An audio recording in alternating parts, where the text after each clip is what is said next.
Hi all, ಇದು Thursday evening ಮಿನಿಲಾಗ್ ಆಗಿರುತ್ತೆ. ಇನ್ನು ಮಾರ್ಕೆಟಿಂದ ಬರುವಾಗ ಹಾಗೆ ಹಸಿ ಕಾಳನ್ನ ತೊಗೊಂಡು ಬಂದಿದ್ದೆ. ಇದ್ರದ್ದೇ ಸಾಂಬಾರು ಮಾಡೋಣ ಅಂತೇಳಿ ಅದಕ್ಕೋಸ್ಕರ ರೆಡಿ ಮಾಡ್ಕೊತಾ ಇದ್ದೀವಿ.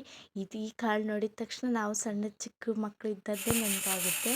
ಇನ್ನು ನಮಗೆ ಈ ಥರ ಕಾಳು ಬಂದು ನಮ್ಮ ಮನೇಲಿ ಸಹ ಬೆಳೀತಿದ್ರು. ಇದನ್ನು ಕುಯ್ಕೊಂಡು ಬಂದು ಅದಕ್ಕೆ ಸ್ವಲ್ಪ ಕರ್ಮೀನಾಗಿ ಸಾಂಬಾರು ಮಾಡ್ತಿದ್ರು. ಅದನ್ನು ನಾನು ಇವತ್ತು ಅದೇ ಸಾಂಬಾರು ಮಾಡೋಣ ಅಂತ ಅದಕ್ಕೂ ರೆಡಿ ಮಾಡ್ಕೊತಾ ಇದ್ದೀನಿ. ಮಾಮೂಲಿಯಾಗಿ ಸಾಂಬಾರಿಗೆ ಹೇಗೆ ರೆಡಿ ಮಾಡ್ಕೊತೀವೋ ಹಾಗೆ ರೆಡಿ ಮಾಡಿಕೊಂಡು ಖಾರ ತಿರ್ಕೊತಾ ಇದ್ದೀನಿ. ಇನ್ನೇನು ಇದಕ್ಕೆ ಸ್ವಲ್ಪ ಒಗ್ಗರಣೆ ಹಾಕ್ಕೊಳ್ತಾ ಇದ್ದೀನಿ. ಇನ್ನು ನನಗೆ ವೀಡಿಯೋ ಮಾಡ್ಕೊಳ್ಳೋದು ಹಾಗೆ ಎಡಿಟ್ ಮಾಡೋದು ಸ್ವಲ್ಪ ಕಷ್ಟ ಆಗುತ್ತೆ. ಕಷ್ಟ ಆದರೂ ಸಹ ಇಷ್ಟಪಟ್ಟೆ ಮಾಡ್ತಾಯಿದ್ದೀನಿ. ನಾನು ಮಾಡೋವಂಥ ವೀಡಿಯೋ ನಿಮಗೇನಾದರೂ ಇಷ್ಟ ಆಗಿದ್ದರೆ ಪ್ಲೀಸ್ ಕಮೆಂಟ್ ಮೂಲಕ ತಿಳಿಸಿ, ನನಗೂ ಸ್ವಲ್ಪ ಖುಷಿಯಾಗುತ್ತೆ. ಹಾಗೆ ಒಂದೊಳ್ಳೆ ಕಂಟೆಂಟ್ ಜೊತೆ ವೀಡಿಯೋಸ್ ಮಾಡೋಕ್ಕೆ ಪ್ರಯತ್ನ ಪಡ್ತೀನಿ. ರೈಸ್ ಸಹ ಮಾಡಿಕೊಂಡೆ. ಇನ್ನು ಕರ್ಮೀನ ಚೆನ್ನಾಗಿ ಫ್ರೈ ಮಾಡಿಕೊಂಡು ಬಿಸಿನೀರಲ್ಲಿ ಚೆನ್ನಾಗಿ ತೊಳ್ಕೊಳ್ತಾ ಇದ್ದೀನಿ.